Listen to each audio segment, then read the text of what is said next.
आज हम उस कड़वे सच का पोल खोलेंगे जो ये सिस्टम आपसे छुपाना चाहता है। बात को बिल्कुल सीधे और देसी अंदाज में समझते हैं। E20 का मतलब है 80% पेट्रोल एंड 20% एथेनॉल। एथेनॉल एक ऐसा अल्कोहल यानी शराब है जो गन्ने के रस और अनाज से बनाया जाता है। केमिस्ट्री का एक बहुत ही बेसिक सा नियम है कि एथेनॉल हवा से पानी यानी नमी को सोख लेता है। जब ये 20% एथेनॉल वाला पेट्रोल आपकी गाड़ी की टंकी के अंदर जाता है तो ये नमी और पानी को भी एब्सॉर्ब कर लेता है। नतीजा फ्यूल पंप में जंग लगने लगता है, रबड़ की पाइप्स पिघलने लगती हैं, कार बाइक बार बार बंद होने लगती हैं और माइलेज का कबाड़ा हो जाता है। भारत की 90% से ज़्यादा गाड़ियाँ जो अप्रैल 2023 से पहले बनी हैं वो अधिकतम 10% एथेनॉल यानी मैक्सिमम 10% एथेनॉल झेल सकती हैं। लेकिन आज आपको आपसे बिना पूछे 20% एथेनॉल थमाया जा रहा है। अब आइए इस पूरे खेल की सबसे कड़वी और झकझोर देने वाली परत खोलते हैं। क्या आप जानते हैं दोस्तों कि भारत सरकार का असली टारगेट क्या था?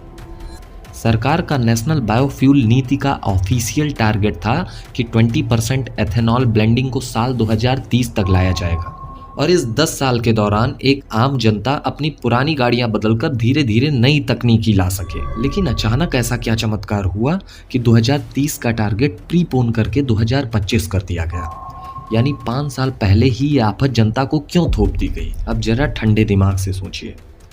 हमारे देश में सरकारी सड़क बनने में 10 साल लग जाते हैं, एक ओवरब्रिज बनाने में सालों तक फाइलें लटकी रहती हैं, अदालतों में इंसाफ मिलने में पीढ़ियां गुजर जाती हैं, परीक्षा के पेपर लीक हो जाए तो री एग्जाम की तारीख आने में सालों लग जाते हैं।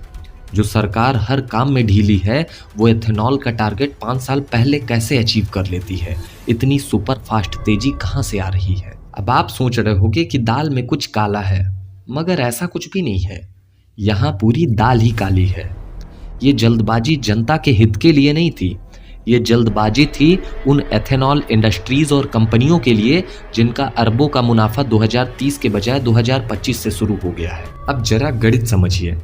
पिता देश के कैबिनेट मंत्री हैं जो नीतियां यानी पॉलिसीज तय करते हैं कि देश के हर पेट्रोल पंप पर कितना एथेनॉल बिकना अनिवार्य होगा, और बेटे उन्हीं कंपनियों के मालिक हैं जो एथेनॉल बनाकर तेल वाली कंपनियों को बेचते हैं। इसे ही कहते हैं कॉन्फ्लिक्ट ऑफ इंटरेस्ट यानी हितों का सीधा टकराव। जब नीति बनाने वाले की खुद की छत के नीचे एथेनॉल का बिजनेस फल फूल रहा हो तो नीतियां आम जनता की स्प्लेंडर देखकर थोड़ी बनाई जाएंगी।